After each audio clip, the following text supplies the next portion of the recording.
memberikan statement atau bahkan memberikan hashtag tidak percaya dengan polisi. Assalamualaikum warahmatullahi wabarakatuh. Selamat sore, salam sehat, salam bahagia dari podcast Borobudur Hukum Channel. Bersama saya Dekan Fakultas Hukum Universitas Borobudur yang sore ini akan berbincang dengan guru besar kita Profesor Dr. Faisal Santiago tentang aparat kepolisian. Kita ketahui polisi itu adalah aparatur negara yang bertugas melindungi keamanan, ketertiban masyarakat. Polisi itu merupakan pengayom masyarakat, di mana polisi itu sendiri memiliki payung hukum, yaitu Undang-Undang Nomor 2 Tahun 2002 tentang Kepolisian Negara Republik Indonesia. Nah, sore ini Profesor Faisal Santiago, selamat sore Prof. Selamat sore Bu Dekan. Iya, sudah lama kita tidak berbicara di bincang sore ya. Baik. Prof, heboh tentang polisi nih Prof. Baik. Ya. Terkadang kita berpikir sebagai orang hukum, penegak hukum, apa iya dia melakukan hal yang membuat masyarakat itu bikin nggak percaya gitu lah Prof. Bagaimana nih Prof, kalau menurut Prof nih Prof? Iya, memang jujur saja ya beberapa minggu terakhir ini ada beredar ya di media sosial adalah hashtag ya tidak percaya dengan polisi Iya, gitu ya. Bener. Itu tuh heboh tuh Prof. Iya, itu sangat heboh gitu ya. Jadi memang kenapa ada fenomena seperti itu gitu ya. Tentu pasti ada asal musababnya ya, masyarakat memberikan statement atau bahkan memberikan hashtag tidak percaya dengan polisi.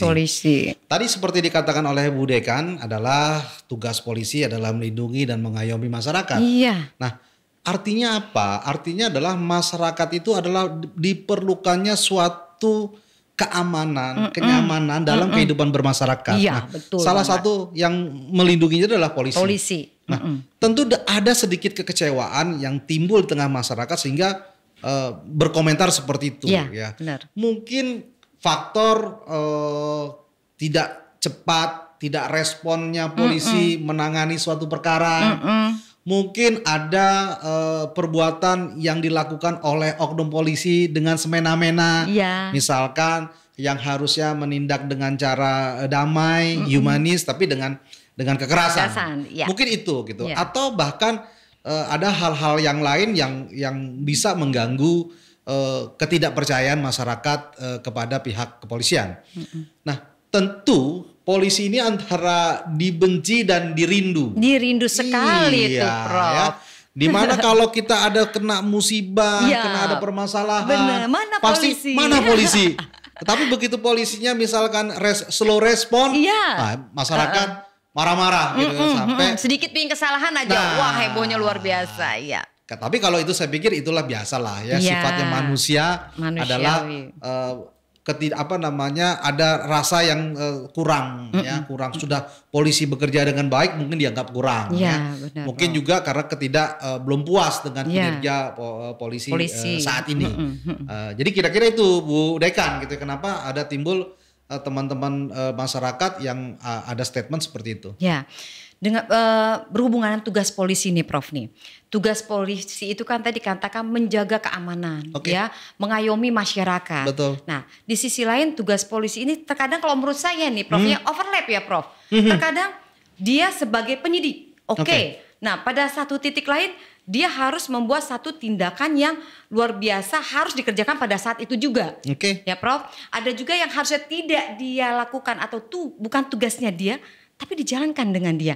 Ya Prof, nah sebenarnya nih Prof, tugas polisi itu apa ya Prof ya? Ya sebenarnya sekali lagi tugas polisi itu adalah melindungi dan mengayomi masyarakat. Ya. Tetapi memang jumlah polisi dengan jumlah masyarakat di Indonesia itu tidak sebanding. Bisa kita bayangkan jumlah penduduk Indonesia itu sekarang sekitar 270 juta.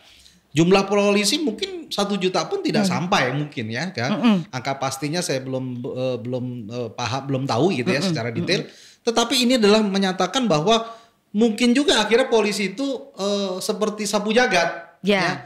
Hari ini mungkin dia memang tugas tupoksinya sebagai penyidik. Mungkin pada saat bersamaan ya ada ada demo misalkan, maka dia ditugaskan ke sana gitu kan. Atau bahkan di satu ketika ada yang harus mempertahankan NKRI, contohnya misalkan di Papua ya. Di Papua ini sekarang ya ada kelompok separatis ya. Mereka ditugaskan juga di sana ya untuk membantu TNI meredam gerakan-gerakan separatis di sana. Ya, jadi Papua, mungkin ya itulah bisa di mana-mana saja gitu kan. Ya, yang penting bagaimana pada prinsipnya adalah melindungi masyarakat. Iya, terkadang kan kalau kita lihat di media ya Prof ya, pada saat polisi membuat kesalahan mungkin yang tadi kita katakan manusiawi lah. Iya betul. Tapi di media sosial itu luar biasa Prof. Artinya di situ kan ada secara psikis ya, seorang polisi itu merasa saya ini udah bertugas loh sebenarnya, tapi terkadang tidak dihargai ya Prof ya. Oke, Prof, sebagai akademisi nih Prof, sebagai guru besar ya Prof. Apa sih Prof sebenarnya polisi itu Prof?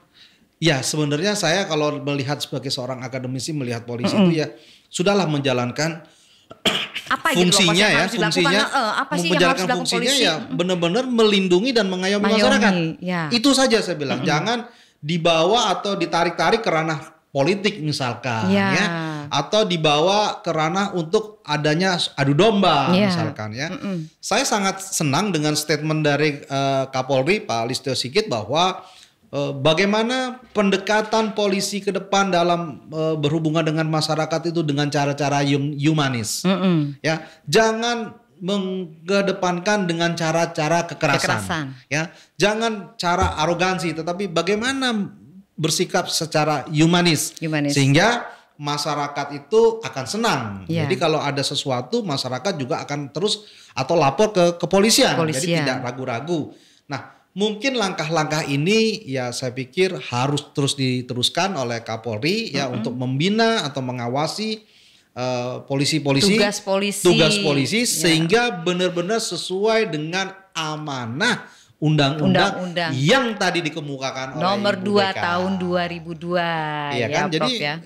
Apapun ceritanya polisi adalah sesuatu yang sangat kita tunggu, yang sangat kita butuhkan dalam kehidupan bermasyarakat. Terutama dalam menghadapi permasalahan-permasalahan keamanan juga ya Prof ya. Itu dia. Ya, apalah artinya kalau kita nih nggak ada polisi gitu. Jadi gini loh Prof, kalau kita tarik lagi tentang efektivitas gitu loh Prof ya. Nah ini efektivitas polisi sebagai pejabat nih Prof. Bagaimana ricuhnya? Contoh kecil aja, lalu lintas kalau nggak ada polisi. Waduh. Coba Prof, mungkin maaf kalau misalnya pada saat macet Prof, itu egoisme yang membawa kendaraan ya Prof ya, ada mobil motor itu luar biasa. Dengan tampilnya sosok polisi di sini masih bisa dengan diskresi jadi ya, dengan bisa melancarkan deh perjalanan. Ya Prof, dengan adanya polisi di sini, apapun rasa aman itu pasti ada. Apabila terjadi suatu peristiwa, kemana kita akan lari, kemana kita akan lapor, kecuali selain ke polisi, karena dia adalah pengayom dari masyarakat. Ya Prof, mungkin ada statement yang ingin Prof sampaikan tentang polisi ini. Dia ini luar biasa loh Prof, luar biasa. Jangan kesalahan satu polisi membuat imbas polisi yang lain. Bagaimana Prof? Saya melihatnya kalau ada itu adalah oknum. Oknum ya, karena semua polisi menurut saya dari kacamata saya sebagai seorang akademisi sangat baik ya. Bayangkan kita begitu melihat polisi saja, rasa adem kita itu timbul. Betul Prof. Ya, di kemacetan, apalagi di Jakarta. Hujan. Bener. Macet. Begitu lihat ada sosok seorang polisi berdiri saja, kita udah adem. Ya, seperti juga kalau kita pergi ke daerah, ada patung polisi. Itu menandakan ada sosok polisi di situ tuh memberikan rasa aman, nyaman. Gitu ya. Nah jadi ya harapan saya ke depan polisi ke depan ya menjadi lebih baik ya dalam menangani suatu permasalahan dari aduan masyarakat, segera ditindaklanjuti. Kalau ada persoalan-persoalan ya segera diselesaikan dengan cara-cara yang humanis. Saya pikir itu bagaimana kita melihat sosok seorang polisi yang beberapa minggu terakhir ini ramai ada hashtag tidak percaya dengan polisi. Demikian Bu Dekan. Terima kasih Prof, bincang sore ini tambah seru ya Prof ya. Kalau kita berbicara tentang polisi sebagai aparat pelindung kita masyarakat Indonesia sini nggak akan ada habisnya ya. Kenapa? Karena polisi ini kita masuk ke kantor polisi deh, dari Polsek, ya Polda, ada tertulis polisi pengayom masyarakat. Dengan mengayomi masyarakat, polisi akan mendapatkan kepercayaan yang luar biasa dari masyarakat. Iya. Demikian bincang sore hari ini. Insya Allah akan kita sambung kembali, kita berbicara tentang tugas polisi yang benar-benar ya Prof ya. Baik. Lalu apa nih yang akan dilakukan oleh negara apabila polisi ini melakukan satu tindak kesalahan. Ya banyak banget sekarang ya Prof ya. Ya. Polisi itu harus dibebas tugaskan karena kesalahan, sementara kesalahan ini sebenarnya belum selesai permasalahannya. Ya. Demikian, wabillahi taufik wa hidayah. Wassalamualaikum warahmatullahi wabarakatuh.